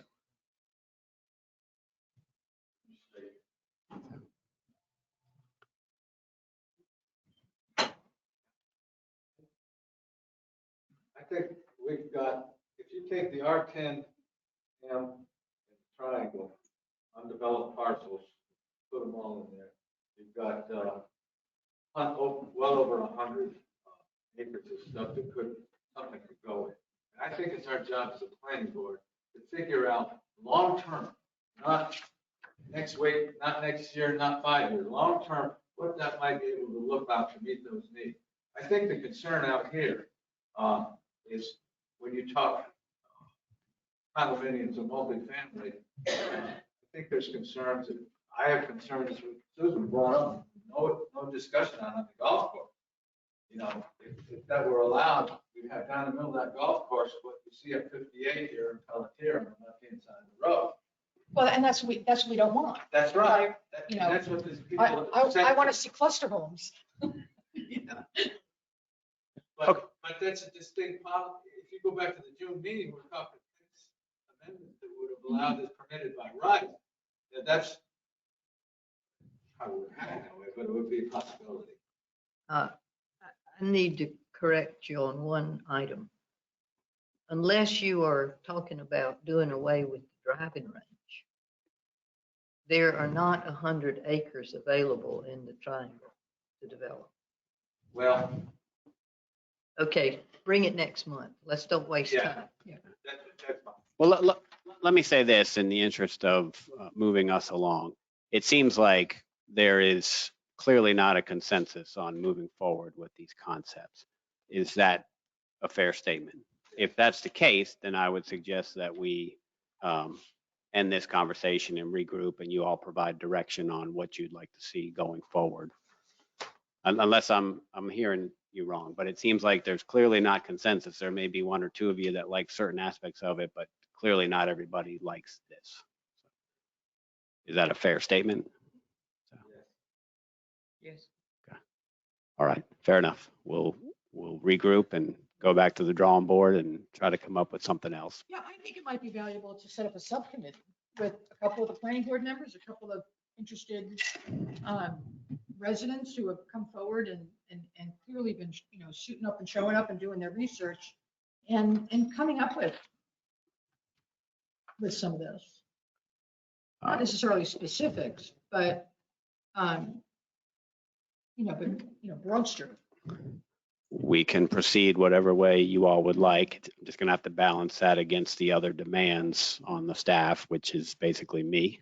Well, And the staff doesn't have to get involved in a subcommittee. that's Would be a perfectly fine. subcommittee to the planning board. But at a certain point, I think you're gonna have to have some staff involvement. So we can proceed in that way if you'd like, and we'll do the best we can to move it forward. Can I get some input on that? Yes.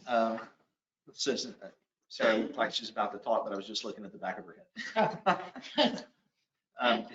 So I liked your approach, your suggestion earlier that we look at the land use plan, think about the land use plan, then start developing it from there. That's really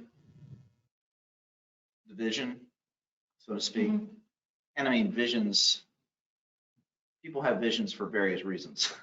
They could be good visions, they could be bad visions, but whatever it is, that's the vision that the town has agreed to go forward. So let's look at that and start talking about that. Then we can work our way into providing some targeted requirements to the staff for them to develop the language that is in keeping, and we agree is in keeping with land use. I think, I can get pretty easily confused when we start talking about 20 feet and 30 feet. And is it 20 feet in the 30 feet and all that stuff? But if we're doing a methodical approach by looking at the vision, taking it the next step, okay, so now we agree that that we need some additional zoning categories. Then we can develop those based on our requirements and go on and then place them where we think they need to go. Yeah, because there's a lot of other options too, overlay districts and that type of thing that might work to make little things like the Taylor Notion project work, but not let it impact, further in, where the properties. So an overlay zoning district is really not much different than just creating a new zoning district. Mhm. It's really the same animal at the end of the day. But what I think I'm hearing from this group is there's almost no interest in considering any zoning adjustments anywhere in any of the existing residential zones outside of the triangle. Is that what I hear you all No. saying? That No. seems like. No, absolutely not. No. Okay. I think there's more than enough. I mean, there's a couple of, this property right here, right? Oh, yeah. The properties that are potentially R10M, right? Because they're over 5 acres. Like this property right here, I don't know what we call that piece of property because it's so weird. It's off the beaten path. It's behind the clinic on Country Club Point. It's 18 acres Yeah. surrounded by trees. So then if So that's, that is a potential fabulous development that is outside the triangle, is over 5 acres, is potentially R10M, and could be 3 levels of care for retirement. well, so if that's the case, you don't need to do anything because that can already happen today. Like it could happen tomorrow. Unless we get rid of R10M. But it could happen today if Paxson or her company is the landowner for Well, that property. I'm not. They could bring that forward now and it would actually be approved administratively. Owned by 32 different. Okay, I apologize for not understanding. But I guess what I'm saying is, when we had the conversation at your meeting a month ago, I was asking you very specific questions to try to get that input, and that went into the proposal here. Now, I misunderstood or I wasn't clear or what have you, and that's okay. Like that happens sometimes. But what I want to make sure is, what do you want to do going forward? It sounds like what you're saying is you don't want to consider any multifamily anywhere other than the interior of the triangle, other than the one parcel that's already zoned R10M. That's what I'm hearing you all say tonight. No. I'm not saying Okay. that. Okay. All right. And it's fine if you are saying that or not. I just want to make sure I'm understanding correctly. So The parcels that are in green here, that are on 24, adjacent to that 18 acres, there's those two parcels on Highway 24, and then two parcels next to it. Do you know who owns these? Yes, Do you know what size they are, yes. by any chance? So those, these are off 24, these right here, these two. So these are on 24, these are off 24. So there is, You're looking at the under 2 acres. that's not under two. I don't know why it says under two. I think, why does this say It's- under two, Frank? well, the title is confusing because it's referring to all the properties that are not green. All the ones that are not green are under 2 acres. Well, that's not right, because there's, The brown ones. He's saying the brown ones are under 2 acres. so the brown ones are under 2 acres, what are the Yes. white ones? They're already developed. And the green ones are over. 2 I see, acres. okay. The green ones are over 2 acres. So,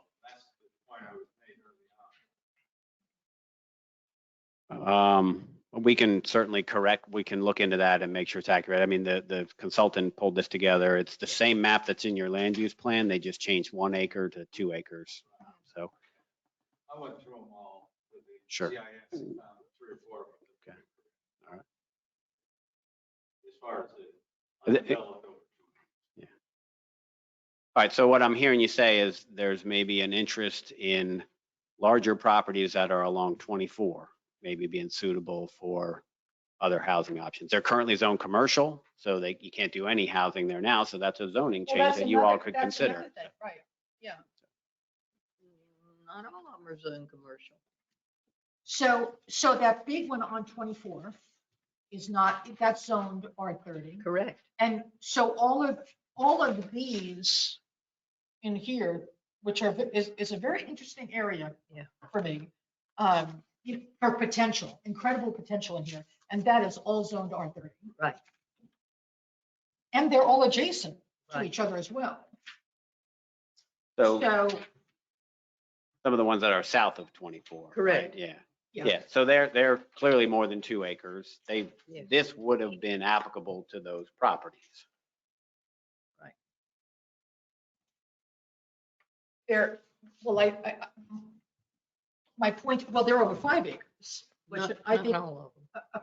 quite a few of them. right? Actually, there's Yes. only one. The one on 24 is 5. The really large one, probably a few hundred feet south of 24 is Mhm. well over 5 acres, but the 18. others are all, some of them are less than 2 acres, most of them are over 2 acres.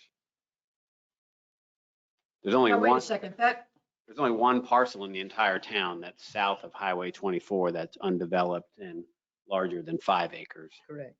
And that's that one, 18 acres. okay, so maybe it's 4 acres, which is why I say that is a great area for development, but maybe the standard should not be, maybe 2 is too small, 5 is not realistic because we don't have the development, but perhaps the answer is 4. Easy to get those maps. Yeah. So we can do that. Are you guys tracking what I Yes. I looked at pretty much all of that. There's a few parcels below 24 that are larger than 5 acres that could be done, but you also, when you do that, you're getting into the same issue of what you had up on the first two things that were brought before. Some of those parcels are, on waterfront, and you got to question whether you're going to put a condominium or a townhouse on the waterfront. They have in a lot of places. There would be incredible pushback from the people who have waterfront property if we started building 3-story anything on the waterfront. Yeah, well, again, just to be clear, the proposal here, there was literally one parcel in the town that would qualify for this. It was at the end of Live Oak Drive that would qualify because they're all either already developed as single-family homes or they're smaller than 2 acres. And I'm not counting the islands out in the sound, obviously, because they're Right. just tricky, but so yeah, whether the threshold is 5 or 4 or Yeah, 3 or maybe- 2, yeah. that's really, Yeah. but I'm not even hearing that much support for the concept. So, but if that's something you all want to do, we can do that. So, Yeah, I think we've got to do Okay. that before we start getting into specifics. understood. Audubon We'll get you the Society. maps of 3 and 4. So, 32 acres.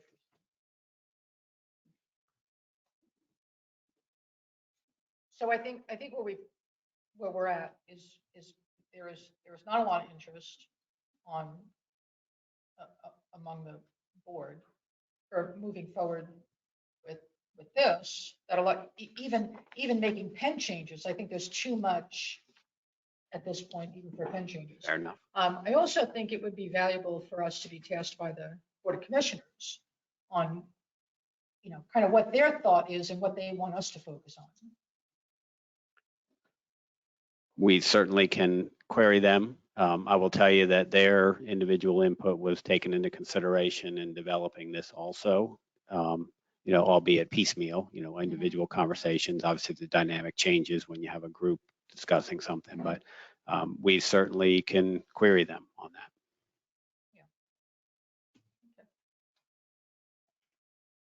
Anybody got Well, anything else?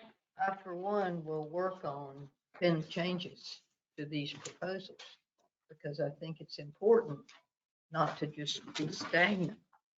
But I've expressed my views on setbacks and duplexes, for example, and things of that nature. So I'll continue to work on them. And the meeting at the 15th, when I hope everybody will be here again, maybe we can do a round table discussion and invite everybody else to have Well, their input on it. What I would suggest to you is for the meeting on the 15th, I can bring back those additional maps and I'll have the consultant check the accuracy of the 2 maps that were already prepared for 2 and 5. Let y'all take a look at those and then discuss more of the And include your concepts. Of the restrictive covenants. If we can pull it together by that time, keep in mind Well, I think there's a board meeting next week. Yeah. I think So if we there's- just look at the map that Paxson is providing, Yeah. that alone is informative. Yes. Right. And as I say, we have the bones, Yeah. we have the subdivisions colored. Mhm. Mike and I worked on that years ago. I'll go find them. Well, that's good. Then I won't have to bring them. But I tell you what, I'll bring them anyway. They were in my desk. Mhm. All these subdivisions. Now, these subdivisions, every one of them specifies single-family dwellings. Every one. Mhm. But the town doesn't enforce those covenants. It's up to the homeowners to enforce them. So one of the other things I would like to do for the meeting on the 15th is for us to define low density, medium density, and high density for our town. I don't care what Raleigh's doing. I don't care even what Emerald Isles is doing. Because we have such a restriction for low density here, and our land use plan clearly states that. I think it's important for us to define so that when we're using the language low density, medium density, high density, we can quantify that. I think that's a useful exercise. Like I said, it's kind of in the eye of the beholder. It's not defined in the land Right. use plan, and one person's view of low density is probably different than another. So that would be great for you all to establish that. Anybody else got any recommendations for someone will come back on the 15th where? I think when we get into the meeting, all the stuff that's going to come out, when we start thinking about not the end, but the start, all these things will come out. What's our objective for the 15th?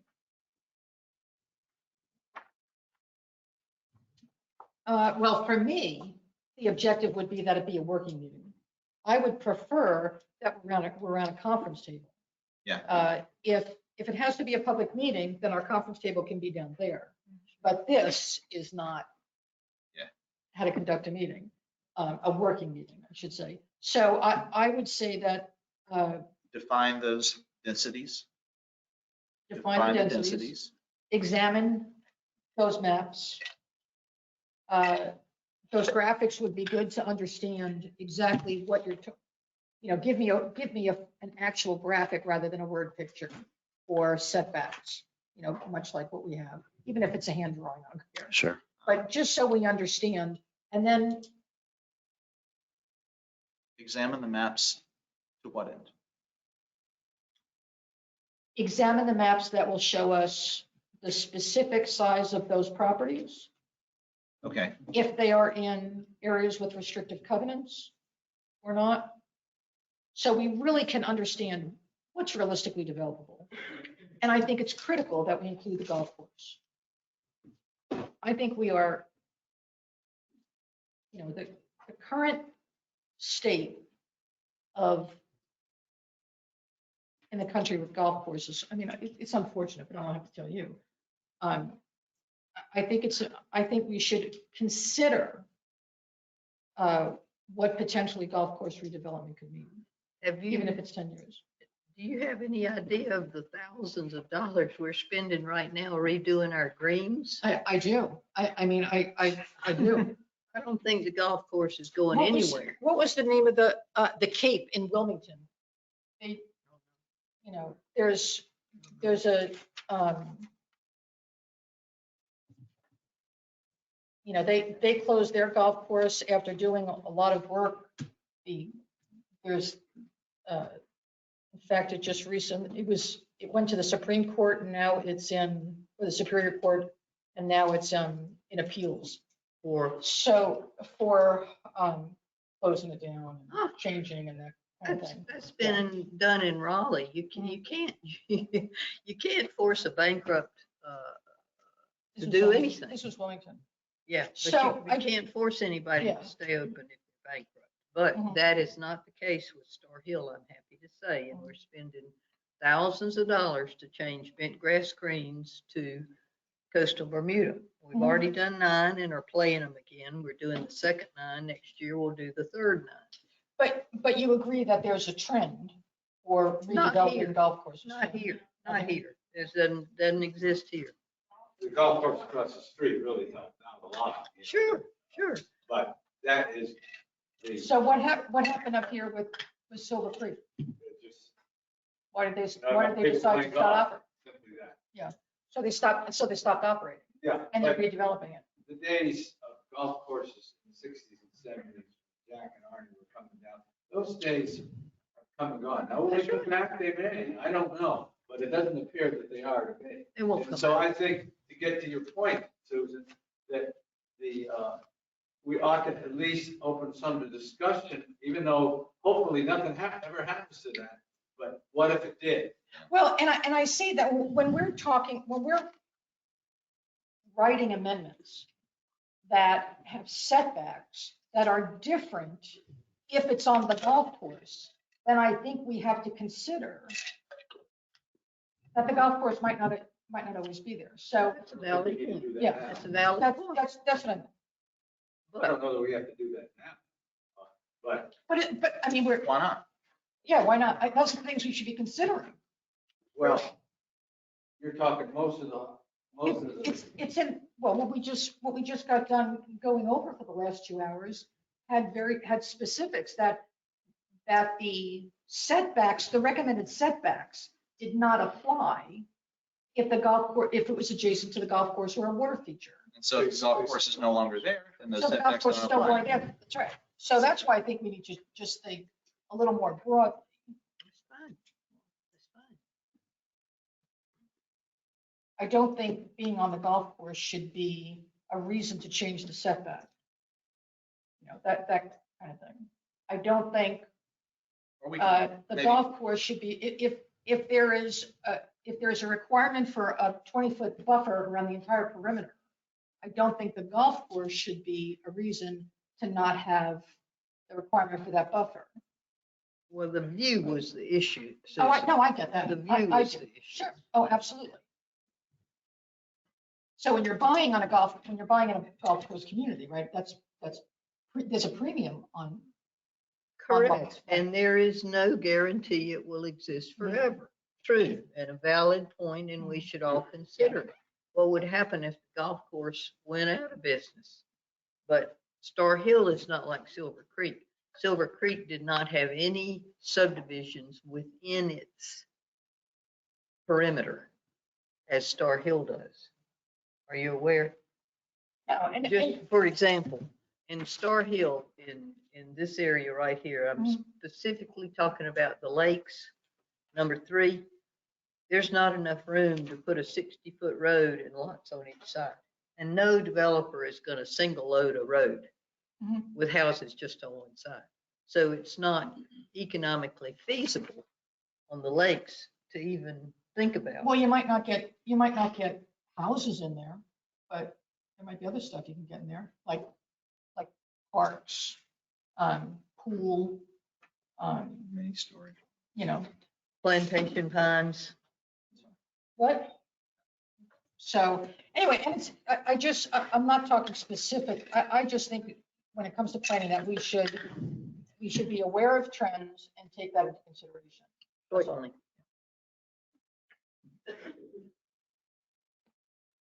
Anybody else? Okay. Anybody want a motion for adjournment? Oh, no, I'm sorry. Do we want to go, oh, I'm sorry. Frank, did you have any additional comments? I have no additional comments. Does anybody on the board have any additional comments unrelated to what we have covered? Just assignments. I want to know if we have any homework you want us to. Uh, That thing is not what we want the Yeah. succession working. Oh, yeah, but for the 15th, do we have any homework that we are supposed to do? That's what I'm asking for. Like driving through Brandywine? Yes, I'll do that. I'll do that. So that right there is a good assignment that everybody drive through. There's quite a few little tiny patio home developments in Brandywine, Same. not just the ones over on the way to Walmart. But there's some older ones in there when you're first going Brandywine on the left, but then all the way up on the top, there's some absolutely fabulous ones. Which side of the road? I'm talking up on the 70 side. And they're massive. It's hard to believe when you're looking out from the outside, it's hard to believe. They're gorgeous inside. Okay. So there's a lot of options, and you'll see how nice it is, with the on-lot parking. So that's the only thing I could think of. Anybody else have any ideas about?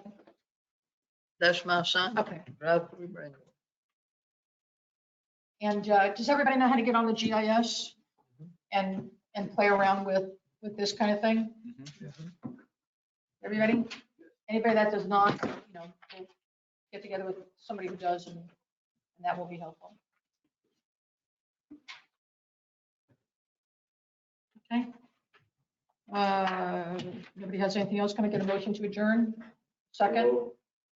All in favor? Yes. Meeting adjourned. Right. If anybody that's here wants my email or my